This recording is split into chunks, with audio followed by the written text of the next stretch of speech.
Under my direction, New York National Guard will deploy an additional 150 members to support the asylum seeker mission.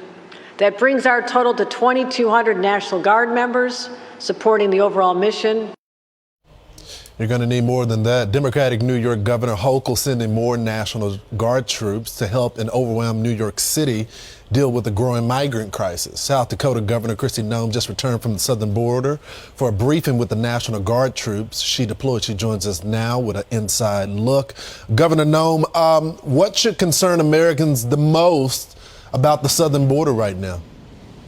That their backyard could look exactly like New York City in the coming days. These folks are crossing the border by the thousands every single day. The federal policies are allowing it to happen. They're not turning them around, and it's an inhumane situation for those individuals. But when they get to our communities, there's no way to support them and help them be successful pursuing the American dream. This is a failure that Joe Biden is perpetuating. And what the governor of New York is going through is what every single governor is going to be going through in the coming days. And it's time to address this crisis now. You know, Governor, we saw some interesting photos. We saw the parents allowing their kids to be cut up as they were going through the Razor wire. But we also saw the Border Patrol being ordered by the Biden administration to cut that wire down. Now, they didn't place it there. The state of Texas paid for that. What do you think the governor of Texas needs to do more to send a message to the Biden administration that this just can't be tolerated?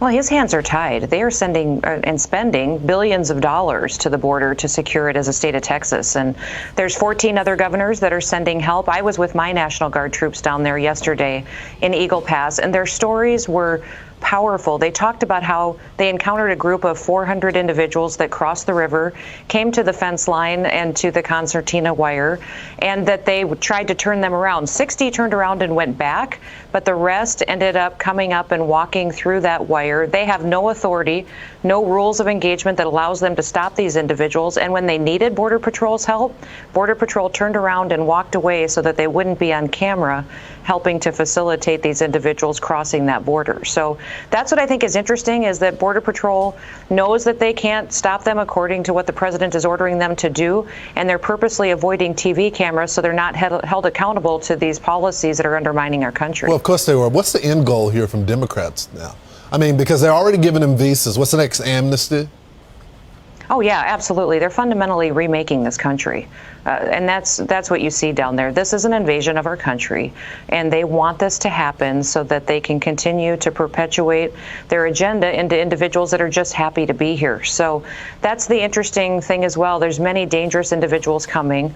There's no plan to keep our national security a top priority, and this is on purpose. That's the one thing that my National Guard troops are frustrated with. They're willing to serve their country. They're putting their lives on the line to protect us, but they're trying to figure out the whole purpose for what is going on here and why the federal government is allowing this to happen. When you look at it, they all clearly agree that the only people who can fix this situation is the federal government, is the White House. Joe Biden could snap his fingers tomorrow and our country could be secure again.